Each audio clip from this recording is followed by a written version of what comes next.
I would even go a step further, and this is something that I always tell our clients as well. The most valuable consultancy assets that you have in your organization are your own employees. Yeah. Do you create an environment where you're tapping into the potential? Are you creating an integrative overview of what's going on so that so a business, we as consultants often function as business analysts. Maybe not from beginning to end, because to be fair, the business analysis process is an extended one and has lots of different steps. It's a big scope of work. Whether you do all of that is a question, but consultants do that partly. And what better situation than to have these consultants internal? Yeah. To have internal consultants who are these facilitators, and askers, and so on, and ask the right questions. Yeah.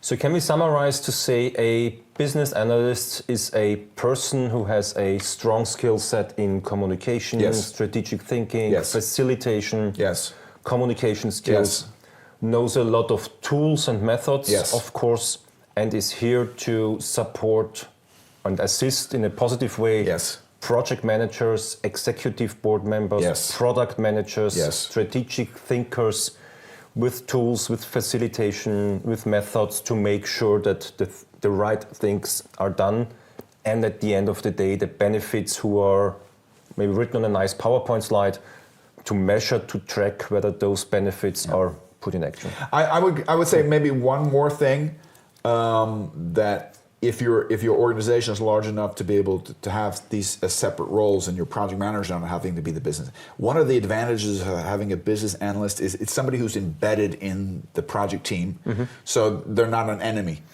So core team member maybe. But I think the word embedded is a good word, because they come from an executive. They have an executive, accountable executive that they have to report to, and they have access to their ears, right?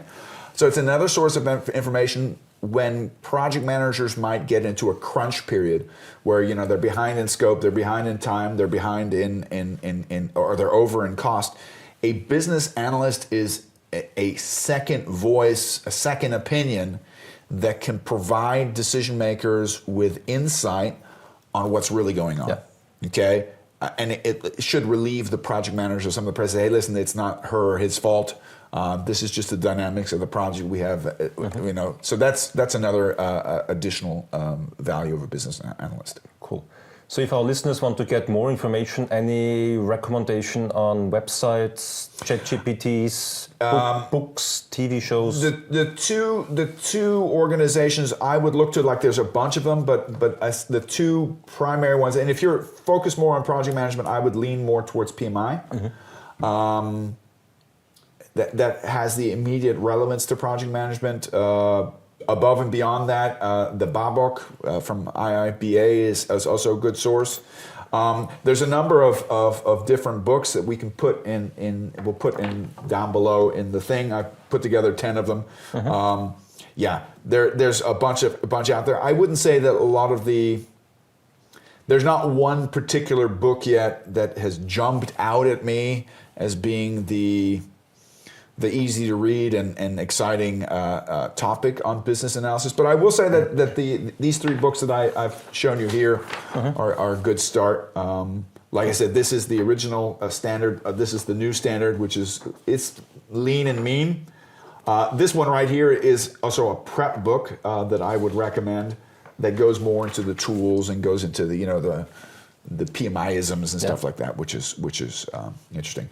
I would say this is an advice to people who are considering taking a look at business analysis: don't bite off more than you can chew. Yeah.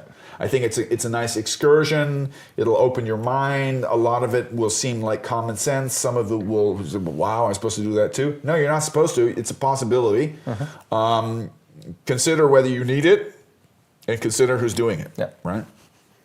Cool. I think, Mark, we got a very nice overview about the topic. Business analysis, what is it not? Yeah. It was a pleasure talking to you. Same here. We'll have a coffee now and have some nice talks, and very much looking forward to our next podcast. Same here. Same. Thanks. Thank you.